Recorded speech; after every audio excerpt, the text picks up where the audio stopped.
Descansando en Dios. Habacuc capítulo 1, versículo 12. ¿No eres tú desde el principio, oh Jehová, Dios mío, santo mío?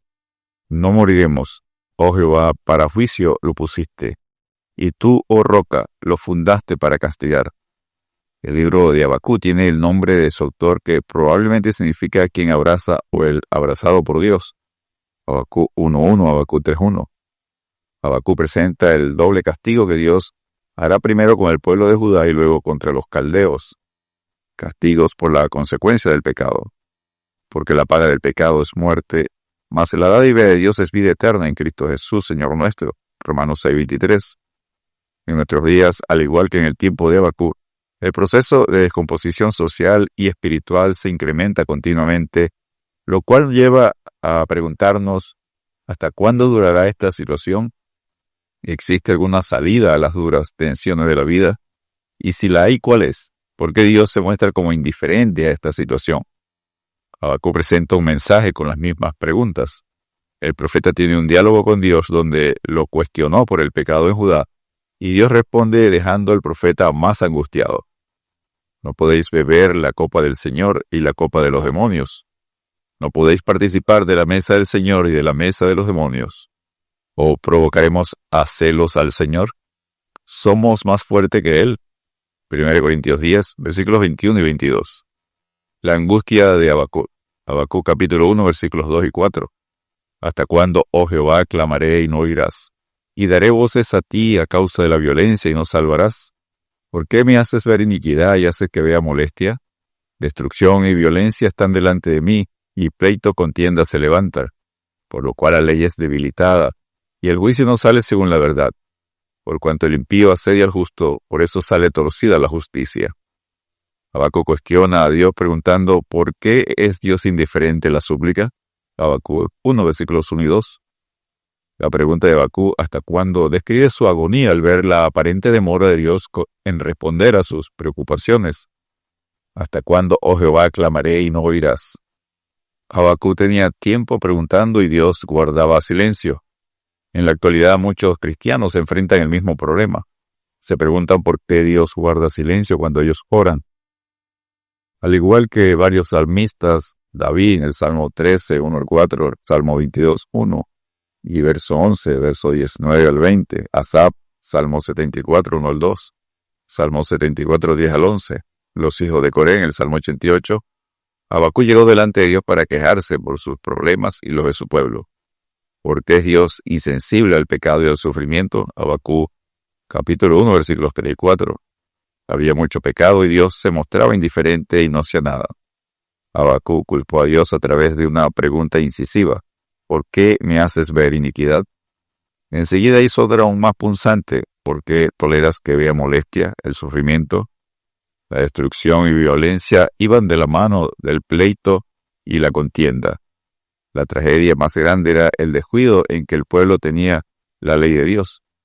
Habacuc describió la consecuencia de esto. La ley es debilitada, y el juicio no sale según la verdad.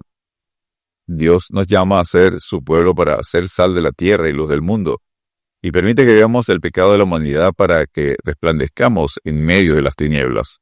Mateo 5, versículos 12 al 16, Filipenses 2, versículos 14 al 16, 1 Pedro 2, 9.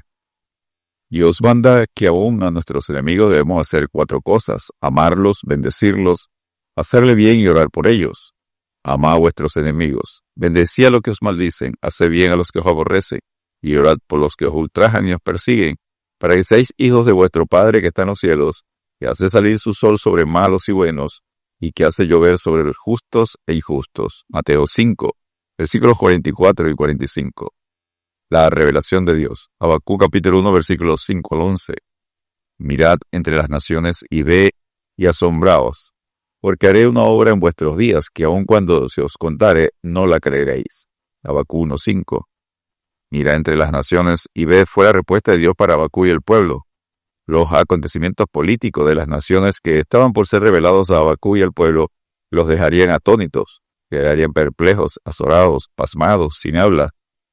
Dios revela el instrumento que usaría para hacer justicia en Habacuc 1:6. Porque aquí yo levanto a los caldeos, nación cruel y presurosa, que camina por la anchura de la tierra, para poseer las moradas ajenas. El pecado de Judá no pasaría desapercibido. La justicia no había muerto, ni estaba dormida. La disciplina era inminente, la corrección estaba en camino. Pero la sorpresa no fue el castigo que se anticipó para Judá, sino el instrumento que lo ejecutaría. Babilonia, una nación extranjera y pagana. Esta es una de las maneras que son juzgadas las naciones que le dan la espalda a Dios.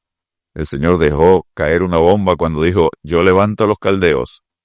Dios describe el perfil de Babilonia en Habacuc, capítulo 1, versículos 7 al 11. Formidable es y terrible. De ella misma procede su justicia y su dignidad. Sus caballos serán más ligeros que leopardos, y más feroces que lobos nocturnos, y sus jinetes se multiplicarán. Vendrán de lejos sus jinetes y volarán como águilas que se apresuran a devorar. Babilonia era una nación conocida por sus impulsos violentos, cruel y presurosa, impetuosa. Se burlaban y arrasaban las naciones conquistadas. El dilema de Habacuc. Habacuc capítulo 1, versículo 12. Habacuc capítulo 2, versículo 1. Con la respuesta de Dios, Habacuc quedó peor que al inicio, y usa figuras literarias para preguntar, ¿por qué Dios utilizaría un pueblo impío? Habacuc 1, versículo 12 al 13. ¿Respaldaba a la gente injusta? Habacuc 1, 14 y 15. ¿Por qué Dios perdonaría a la gente idólatra? Habacuc 1, versículos 16 al 17. Descansemos en Dios porque es soberano. Todos los habitantes de la tierra son considerados como nada, y Él hace según su voluntad en el ejército del cielo y en los habitantes de la tierra, y no hay quien detenga su mano y le diga, ¿qué haces? Daniel capítulo 4, versículo 35. Dios te bendiga y te guarde.